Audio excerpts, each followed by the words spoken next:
Halo teman-teman, pada kesempatan kali ini saya akan menjelaskan tentang akuntansi sebagai sistem informasi. Nah, apa sih yang terbesit dalam pikiran kalian ketika menyebutkan kata akuntansi? Apakah itu berisi tentang harga, uang, buku nota, kredit atau debit, atau laba dan rugi? Nah, akuntansi sendiri mengalami perkembangan pada tahun 1494. Saat itu ada ilmuwan dari Italia yang bernama Luca Pacioli. Beliau membuat buku yang berjudul Summa de Arithmetica Geometrica Proportioni et Proportionalia, berisi tentang sistem tata buku berpasangan atau double entry.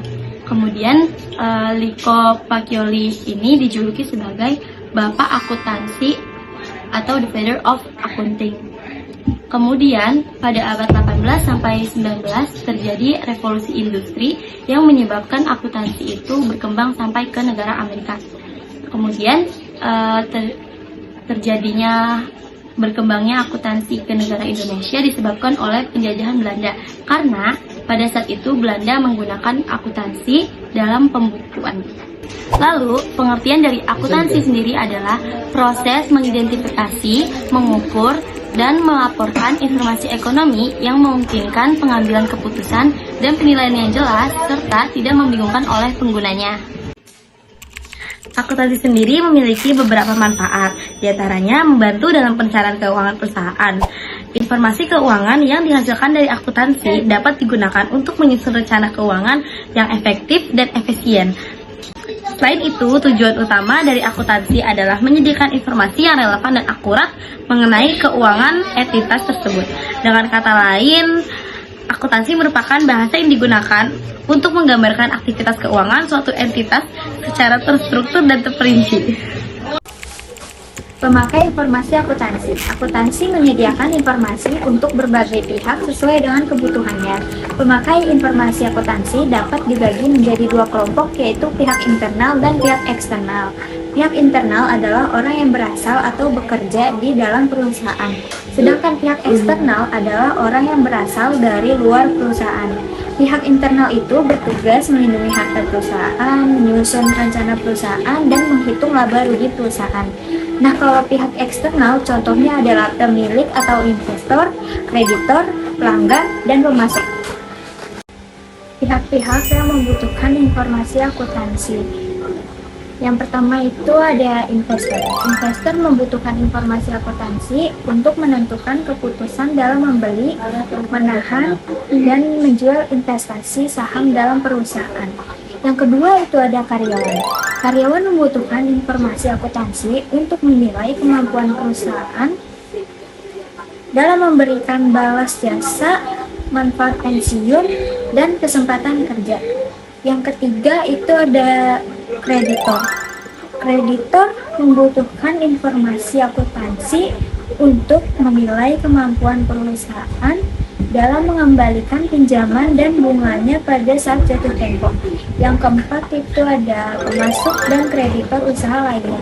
Pemasok dan kreditor usaha lainnya membutuhkan informasi akuntansi untuk menilai kemampuan perusahaan dalam membayar utang tepat waktu pada saat jatuh tempo. Yang kelima itu ada pelanggan. Pelanggan memerlukan informasi akuntansi untuk menilai keberlangsungan perusahaan. Karakteristik kualitas informasi akuntansi. Informasi akuntansi biasanya berbentuk laporan keuangan. Laporan keuangan dibuat harus sesuai dengan aturan standar akuntansi keuangan yang baik. Yang pertama, dapat dipahami atau understandability. Informasi akuntansi yang dibagikan harus mudah dipahami oleh para pengguna atau pemakainya. Yang kedua, relevan atau relevance. Informasi akuntansi harus berhubungan dan bermanfaat sesuai dengan masalah yang sedang dihadapi. Yang ketiga, keandalan atau reliability harus diuji dengan kebenaran oleh pihak independen, sehingga informasi tersebut dapat diandalkan. Yang keempat, dapat diperbandingkan atau comparability. Informasi akuntansi yang disajikan harus bisa dibandingkan dari waktu ke waktu. Prinsip dasar akuntansi terdiri dari 5 prinsip, yaitu prinsip harga perolehan, yaitu menekan bahwa aktiva utang, modal penghasilan, dan biaya ini dicatat sebesar perolehan dan disepakati oleh kedua belah pihak. Prinsip realisasi penghargaan yaitu pengukuran penghasilan yang dilihat dari jumlah kasnya atau ekuivalennya.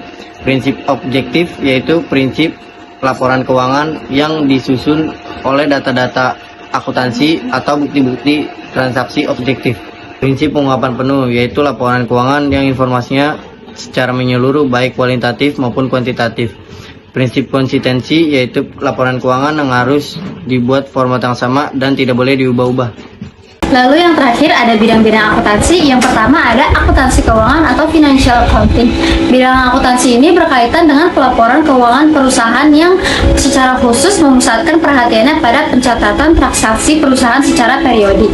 Laporan keuangan tersebut disusun berdasarkan standar akuntansi keuangan yang dikeluarkan oleh Ikatan Akuntan Indonesia dalam bentuk persyaratan standar akuntan keuangan atau PSAK. Lalu yang kedua ada akuntansi biaya atau cost accounting. Akuntansi bidang ini tuh memfokuskan kajian pada masalah penetapan dan juga pengendalian biaya, khususnya biaya produksi suatu barang dan biaya distribusinya. Data biaya tersebut digunakan oleh manajemen sebagai dasar pengendalian atas kegiatan yang telah dilakukan bermanfaat untuk perencanaan di masa depan yang akan datang.